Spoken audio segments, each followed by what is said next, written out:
tenho certeza que você coloca aí nas suas metas de fim de ano, de meio de ano da vida, ler 133 livros, 12 livros por mês, 18 livros por dia, ou sei lá, não sei o que você quer fazer. E provavelmente você falha na maioria das vezes. Ou se não falha, você não chega lá. Ou se você consegue, é porque tu és, de fato, estrelinhas. Palmas pra ela. Mas o que eu quero te perguntar, assim, tete a tete, eu e tu de verdade. Por que você quer ter uma leitura voraz? Que falta faz um livro na sua vida? Eu sou a Nina Marcucci, esse é o Desacostuma. E hoje a gente vai falar um pouco sobre a nossa relação com a literatura nos dias de hoje. Aproveita para se inscrever no canal, ativar o sininho, curtir esse vídeo, que a gente ainda vai ter muita troca bacana sobre esse assunto. Essa é uma reflexão que eu começo por mim. Eu sempre fui muito leitora, adorei ler, li muito por entretenimento. Depois entrei na faculdade de História a gente lê pra caramba. Eu até tive por aqui, se você é dessa época, um canal no YouTube que falava sobre literatura. Mas ao longo da vida adulta, as coisas foram mudando pra caramba. Eu comecei a trabalhar e daí as minhas leituras estavam extremamente atreladas a me aprimorar para o trabalho, a ler aquele livro científico ou daquele coach ou daquela pessoa, aquele livro que você tem que ler se você está nessa carreira.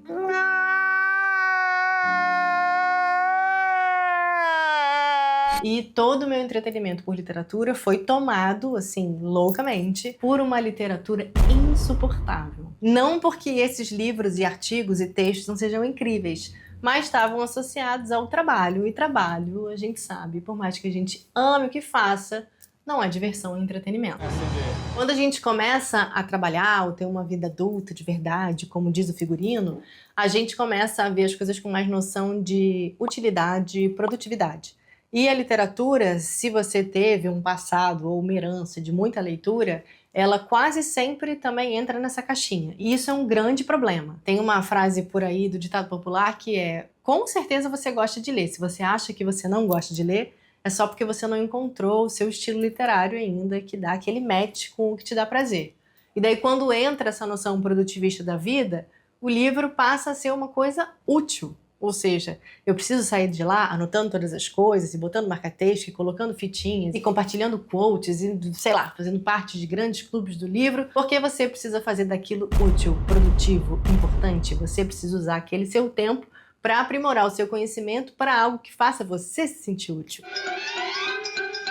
Só que a gente esquece que a leitura também é, ou essencialmente é, diversão e entretenimento.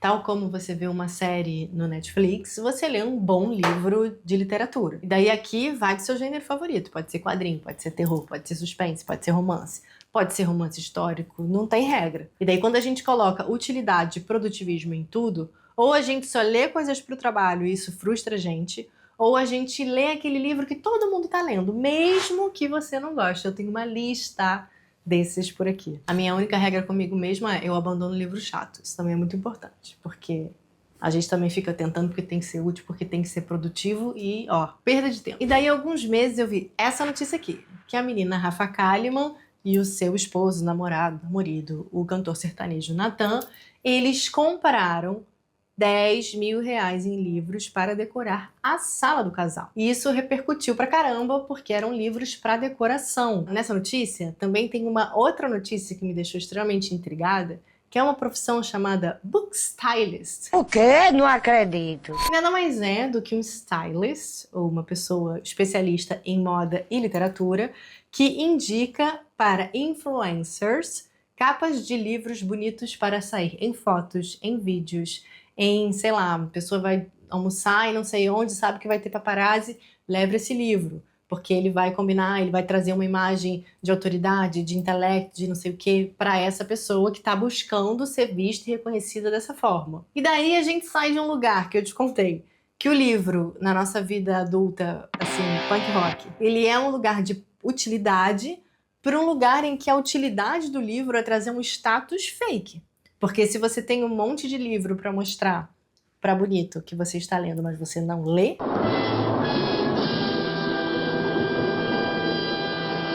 que loucura! Deu um nó na minha cabeça só de contar. Então, qual é a função do livro, né? Ele traz um lugar muito perigoso de status e intelectualidade, né? A gente pode ler muitos livros e não ter consciência social, e não ter generosidade, não ser uma pessoa carinhosa, generosa, não ser uma pessoa agradável. E, de repente, nem ser inteligente, como existem pessoas que, de repente, não leram um livro até o final e são extremamente inteligentes. Uma coisa não está conectada com a outra. Mas ler é muito importante para a gente desenvolver autonomia, ou seja, pensar com a nossa própria cabeça. Isso pode ser feito através de outros recursos e plataformas, com certeza, mas a literatura te traz isso de forma muito diversa, né? Porque, como eu falei lá no início, isso pode ser através de quadrinho, pode ser através de livro infantil.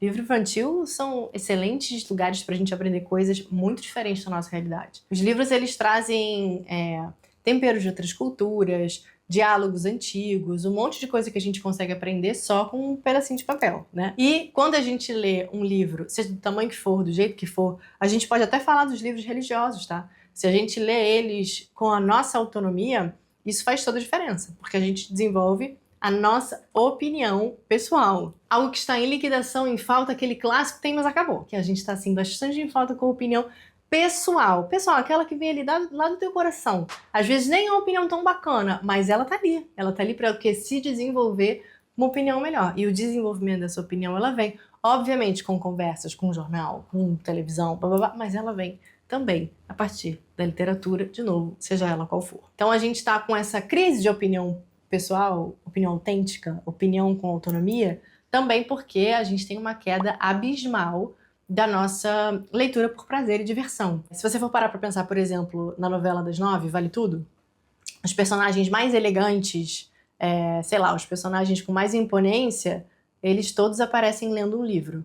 Marco Aurélio, Tia Celina, Odete Roitman, inclusive tinha uma notícia bem bacana que disse que esses livros, especialmente os da Tia Celina, tiveram um boom de vendas, né? Porque ela meio que dita quais os livros que são interessantes para a gente ler. Porque isso traz um status de elegância, de alteridade, de inteligência, que ler um livro traz numa sociedade desigual que a gente tem, porque ele tem um grande status. E daí a gente precisa ler, sei lá, Torturado, A Biblioteca da Meia-Noite, ou sei lá, todos os best-sellers, porque senão a gente vai ficar de fora de alguma conversa. E é por isso que eu fico pensando, eu gosto muito de ler, enfim. Mas a leitura e a literatura, ela pode sair desse lugar elitista e ir para um lugar, de novo, de prazer e diversão. Quando a gente coloca a leitura exclusivamente num lugar de materializar conhecimento, a gente está empobrecendo toda uma possibilidade que a literatura dá pra gente. Então, outra coisa que é interessante é que a gente sempre faz a meta de ler não sei quantos livros, porque é bacana, porque é legal fazer meta, eu mesmo adoro fazer isso, mas o pra quê é uma pergunta relevante, que agora, por exemplo, tem algumas inteligências artificiais que leem livros pra você. E eu fico pensando assim, por quê, para quê? Se justamente a experiência da leitura é você estar lá lendo com seus pensamentos, com as suas vozes, né? Tem todo um lugar de interpretar os personagens, de pensar com a sua trajetória, com a sua história. Então, pra que a gente quer ler com pressa e ler o que está todo mundo lendo? A gente precisa desenvolver repertório. E ler é um hábito, que também é outra coisa que a gente esquece com frequência. Isso significa que tal como você vai à academia, tal como você toma banho, tal como você faz, sei lá, a sua oração matinal, ler também é um hábito. Se você não tem esse hábito, é muito pouco provável que você vai desenvolver o gosto pela leitura se você não entender que isso é, de fato, um hábito. Ler todo dia antes de dormir, ler X vezes por semana, ler 10 minutos. E leituras que são atribuídas ao trabalho, idealmente ficam no horário de trabalho, né? Você não vai ler um livro cabeçudo antes de dormir, não é? Porque isso vai gerar o quê? Aquela ansiedadezinha. De repente vai contribuir para o seu burnout, que a gente já tem vídeo sobre isso por aqui.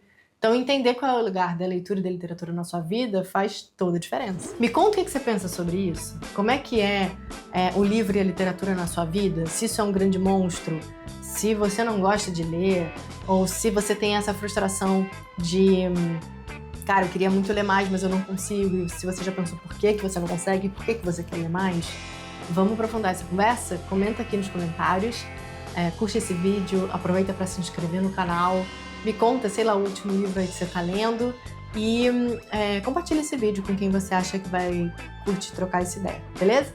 Eu sou a Nina Marcucci e esse é o Desacostuma. Até semana que vem.